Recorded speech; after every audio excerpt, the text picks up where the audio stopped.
Developed by Compulsion Games and published by Microsoft Game Studios, South of Midnight is an action-adventure Southern Gothic folklore musical featuring stylish artwork and a stop-motion animation effect that, in spite of being done rather well, might not be for everyone. I suppose musicals aren't exactly for everyone either, come to think of it, but I digress. On to the important stuff. South of Midnight is powered by a 4-liter Unreal Engine, and while that's normally a deal-breaker and a terrible thing in general, Compulsion have done a good job with this title. We do see some of the usual shader issues and occasional stuttering, though the gameplay itself was largely unaffected, and to their credit, Compulsion also did a fine job of giving the game a look and feel all its own. Aside from being somewhat unpolished, it does not look nor feel like a typical Unreal title. The controls are technically tight and responsive, though it might not always feel that way. Several players have brought this issue up in their reviews, and it's understandable. Outside of combat, South of Midnight has many things it wants its audience to look at, and in order to accomplish this, the game violently wrests control from the player, though not completely, and so it can at times feel like your mouse is simply not responding. During combat, players will certainly feel the sting of taking damage, and that Hazel is momentarily stunned to varying degrees, depending on how powerful the attack was that hit her. This might not be immediately obvious to the player, and can also feel like unresponsive controls at times. There's also another issue some players have experienced with the mouse specifically. Again, during combat, the mouse will become unresponsive momentarily for seemingly no reason at all. By a very happy accident, I discovered that increasing the DPI completely eliminated this problem. You can also increase the mouse sensitivity in the options menu. I cranked it up to 300% and was able to set my DPI back to where I normally keep it without further incident. Speaking of options, South of Midnight does score rather high in that department, boasting a very healthy variety. Being a stickler and the options Nazi that I am, I would actually give Compulsion a B+ for this particular title. I might have scored that higher if the option to turn off the stop motion animation effect included the cinematic cutscenes, but it does not. The graphics, aesthetic, and atmosphere are wonderful in my humble opinion. South of Midnight is both bright and vibrant and darkly beautiful, and being a musical that deals with Southern Gothic folklore, players would be wise to approach it expecting an art piece, something I personally like to see and would like to see more of. However, as we get into the gameplay, we'll see that it's not all sunshine and rainbows. While the controls are technically tight and responsive, they do feel a bit unpolished, as do the mechanics in general. As many have stated before me, this one plays like an action-adventure title from a bygone era. I would go a step further and venture to say that even 15 years ago, the gameplay loop would have felt a bit underwhelming. And I wouldn't dare accuse this game of peddling puzzles, though I can understand if one wants to describe it as having puzzle elements, or even go as far as to say it does some light puzzling. Frankly, I thought what it did include in that regard was simply odd, though some of the levels are interestingly three-dimensional. With a 10-hour runtime, South of Midnight can best be described as a linear platformer built for speed and story, as players jump, double jump, glide, and wall run from one cutscene to the next, frequently pulling over to engage in some rather bland combat. Players can upgrade Hazel's skills a bit, but not much, just enough to make the combat tolerable, actually. It's very basic hack and slash, but with a little practice, skilled players will be able to pull off a few amusing combos. I think the reason the combat stands out so much and is so heavily criticized with this title is that it's set apart from the rest of the game. South of Midnight is structured in such a way that players enter designated arenas to engage the enemy. Once the player has entered the arena, they are forced to remain there until the combat is completed. This is done in order to cleanse the stigma that plagues Hazel's world. In this way, I believe Compulsion made a mistake in not focusing on making the combat something very special and very memorable. The lackluster nature of the combat is further accentuated by the fact that the platforming was made intentionally easy, allowing players to traverse quickly through the environment. A decision I believe was meant to ensure the game's pace didn't suffer, and it doesn't.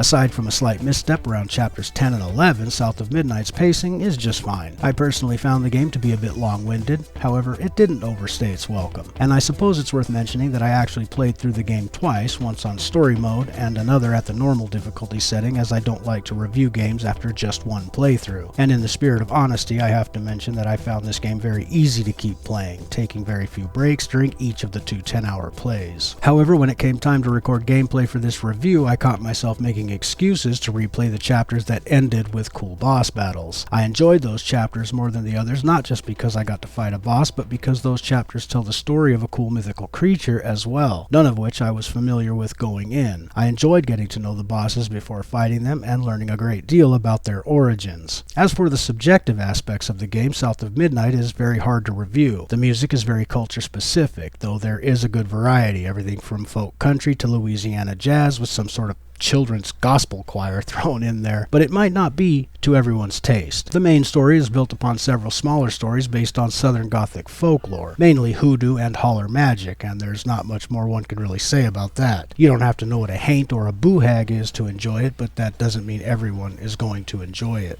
I thought it was great, but being a 45-year-old white guy from Texas, I can't say whether or not this game is actually respectful to those beliefs or the culture of the South. I certainly hope it is, because I would very much like to see more games like this. That is, games that aren't afraid to get culture specific and show us a part of the world we're not familiar with. I get tired of everything having to be androgynous, multicultural, equal, and diverse. I actually appreciate the fact that this game shuns diversity, equality, and inclusivity. It's a Southern story about Southern folk and their Southern Gothic lore. I didn't even know that was a thing.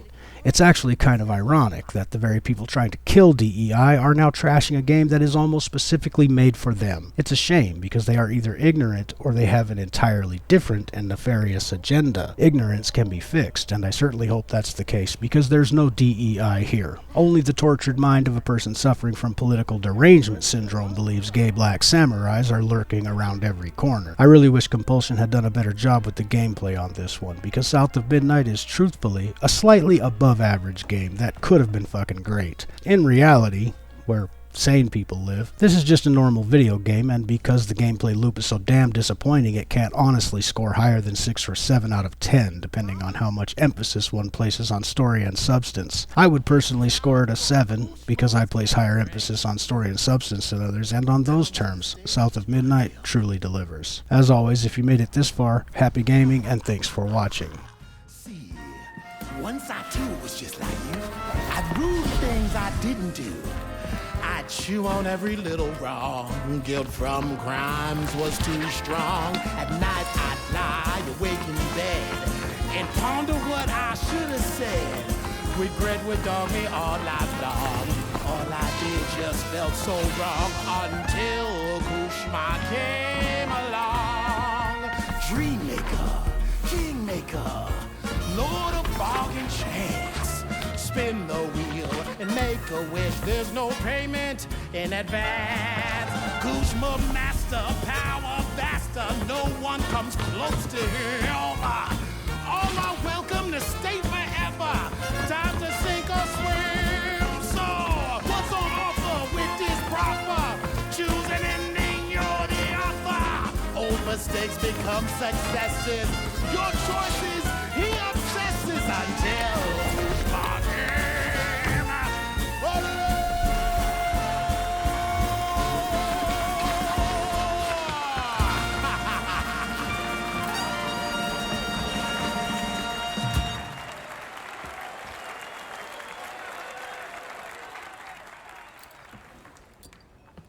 take this and go find your mama.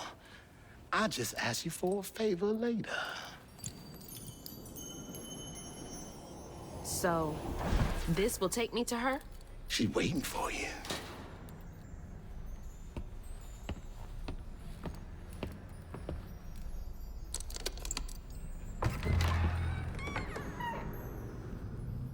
This better work.